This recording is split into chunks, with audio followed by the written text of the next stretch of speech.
Sir UPSC में सफलता की रणनीति क्या होनी चाहिए जो फर्स्ट अटेम्प्ट में ही यूपीएससी क्रैक हो जाए? सिविल सेवा की तैयारी करने की सही रणनीति होनी चाहिए कि हमको पहले मुख्य परीक्षा की तैयारी करना चाहिए, क्योंकि मुख्य परीक्षा की तैयारी को प्रारंभिक परीक्षा का विस्तारीकरण माना जाता है। दूसरी ओर मुख्य परीक्षा के जो पाठ्यक्रम है उसको आप लोगों को विशेष तौर पर ध्यान देना चाहिए। सरसरी तौर पर पाठ्यक्रम का अध्ययन नहीं करना चाहिए, बल्कि पाठ्यक्रम के अंतर्गत बहुत सारे उपशीर्षक पर भी गौर किया जाए। कई बार हम लोग उपशीर्षकों को छोड़ देते हैं, क्योंकि यूपीएससी के सिलेबस में तो केवल पाठ्यक्रम दिया गया है, सिलेबस दे दिया गया है, लेकिन सिलेबस के अंदर बहुत सारे सब टॉपिक भी हैं, उपशीर्षक सब शीर्षक भी हैं, उनको भी थोड़ा देखा जाए, जबकि हम लोग उसको नहीं देखते हैं। दूसरी बात, मुख्य परीक्षा की तैयारी जब भी आरंभ करते हैं हम लोग, तो प्रीवियस ईयर की परीक्षा, जो प्रीवियस ईयर के क्वेश्चन पेपर हैं, उनको विशेष तौर पर अध्ययन किया जाए।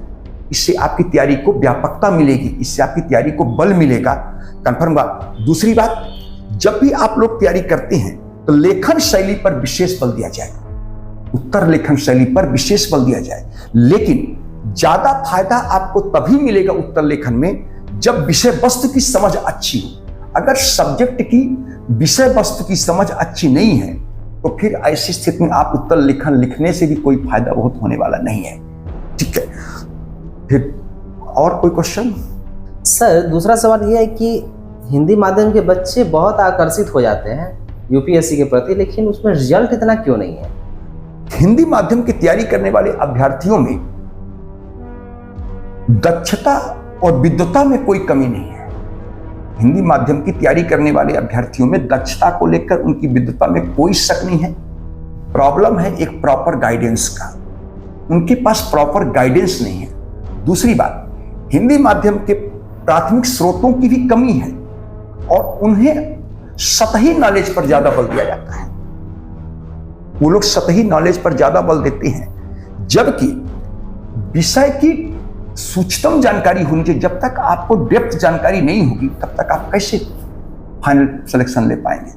इसलिए स्रोत अच्छा होना चाहिए, गाइडेंस अच्छा होना चाहिए और सतही नॉलेज नहीं बल्कि सब्जेक्ट की एक सूक्ष्म जानकारी होना बहुत आवश्यक है। तीसरी बात एक और है, हिंदी माध्यम के छात्रों का रिजल्ट इसलिए भी कम है क्योंकि कहीं न कहीं इन छात्रों में आत्मविश्वास की कमी है, इनमें कॉन्फिडेंस का अभाव है, और जब तक इनमें कॉन्फिडेंस नहीं लाएंगे तब तक इनका रिजल्ट अच्छा नहीं आ पाएगा। कंफर्म। नेक्स्ट, कॉन्फिडेंस कैसे कम हो जाता है? क्या कारण क्या है? कॉन्फिडेंस कम होता है इसलिए क्योंकि एक तो ये मैंने पहले कहा आप लोगों को कि इनकी जानकारी बहुत सतही होती है। ये जनरल नॉलेज टाइप की तैयारी करते हैं, सामान्य ज्ञान की तैयारी करते हैं।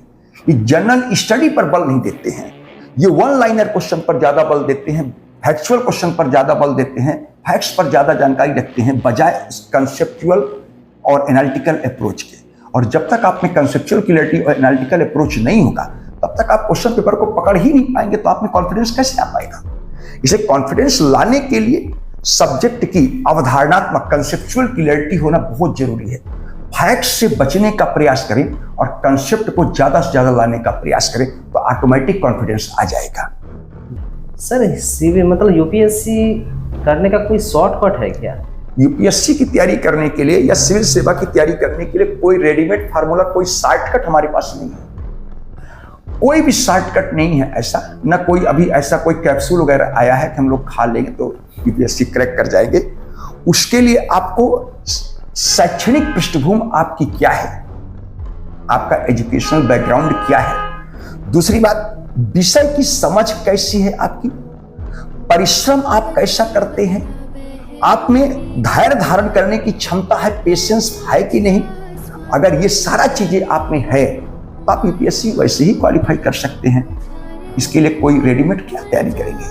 इसलिए इस सबके लिए कोई रेडीमेड तैयारी करने की आवश्यकता न कोई रेडीमेड हमारे पास है ही है और न किसी संस्था के पास भी नहीं होगा, मुझे लगता है। सर एक अच्छा आंसर राइटिंग कैसे लिखे, समझ ही नहीं आता है, मतलब क्या लिखे? देखिए, यूपीएससी की मुख्य परीक्षा चूंकि ऑब्जेक्टिव नहीं है, सब्जेक्टिव है, तो उसमें आपको लिखना तो आंसर होगा ही, लेकिन आप लोग जब किसी प्रश्न को पढ़िए उसके दो पार्ट होंगे। एक फुल स्टॉप से पहले उसको हम लोग कहते हैं सेंस ऑफ क्वेश्चन, और एक फुल स्टॉप के बाद होगा, जैसे टिप्पणी करे, व्याख्या करे, विवेचना करे, आलोचना करे, समीक्षा करे, प्रकाश डालिए, उसको हम लोग कहते हैं नेचर ऑफ क्वेश्चन। जब तक आपको सेंस ऑफ क्वेश्चन के क्वेश्चन का सेंस क्या है, पॉजिटिव है कि निगेटिव है, और उसकी प्रकृति कैसी है, टिप्पणी करना है कि व्याख्या करना है कि विवेचना करना कि आलोचना करना है, तब तक आप सटीक आंसर कैसे लिख पाएंगे? अच्छी समझ के बगैर अच्छा आंसर लिखना संभव नहीं है। प्रश्न का उत्तर लिखना कठिन नहीं है, किसी भी प्रश्न का उत्तर लिखना कठिन नहीं है, बल्कि उपयुक्त उत्तर लिखना, सटीक आंसर लिखना बहुत कठिन है। जब मैं सटीक की बात किया हूं तो यही मतलब है कि उस प्रश्न का सेंस समझने का प्रयास करें कि प्रश्न का सेंस पॉजिटिव है कि निगेटिव है, और उस प्रश्न के नेचर को समझने का प्रयास करें। वो टिप्पणी पूछ रहा कि व्याख्या पूछ रहा कि विवेचना पूछ रहा कि आलोचना पूछ रहा कि समीक्षा पूछ रहा कि प्रकाश डालने के लिए पूछ रहा है, क्योंकि हर नेचर का आंसर अलग अलग होता है।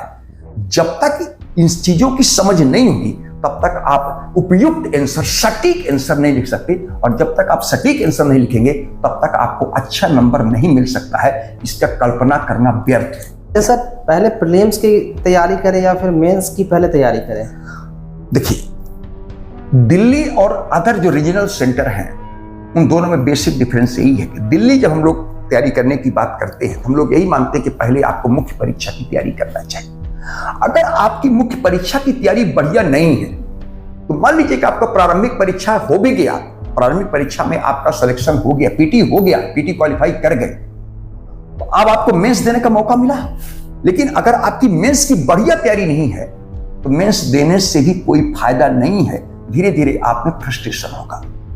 जबकि रीजनल सेंटर वगैरह में जाकर देखें तो वहां क्या बोलता है कि पहले प्रीलिम्स की तैयारी करें फिर मेंस की तैयारी करें, क्योंकि पीटी ही नहीं होगा तो मेंस की तैयारी करने से कोई फायदा नहीं है। दोनों में कंट्रोवर्सी है। इसलिए हम लोगों का जो मानना है कि पहले आप मेंस की तैयारी करें, क्योंकि मुख्य परीक्षा की तैयारी ही प्रारंभिक परीक्षा का विस्तारीकरण है। अगर आपकी मुख्य परीक्षा की तैयारी बढ़िया है तो 60% प्रीलिम्स की तैयारी तो आपकी ऑटोमेटिक हो गई। इसलिए मुख्य परीक्षा की तैयारी करना ही आपका बेस्ट रणनीति में माना जाएगा। सर, क्या पहले प्रयास में हो सकता है यूपीएससी? ये कहा लिखा है कि आपको 4 प्रयास में ही होगा। फर्स्ट अटेम्प्ट में क्यों नहीं हो सकता? बहुत ऐसे अभ्यर्थी आपके सामने होंगे जिनका फर्स्ट अटेम्प्ट में हो गया, बशर्ते रणनीति सही होनी चाहिए, स्ट्रेटजी सही होनी चाहिए कि हमको पहले किसकी तैयारी करना है, सब्जेक्ट की समझ, आपको विषय वस्तु की समझ है कि नहीं, प्रीवियस ईयर का क्वेश्चन पेपर आप देखिए, सिलेबस की समझ रखिए, सिलेबस में शीर्षक के साथ साथ उसके सब जो हेडिंग है, उप शीर्षक, उसका अध्ययन करिए और अच्छा आंसर लिखने का प्रयास करें। फर्स्ट अटेम्प्ट में क्रैक कर सकते हैं, कहीं कोई लिखा तो है कि हम फर्स्ट अटेम्प्ट में क्रैक नहीं कर सकते हैं। Yes sir. ठीक है, बस आज इतना। ठीक है सर, थैंक यू।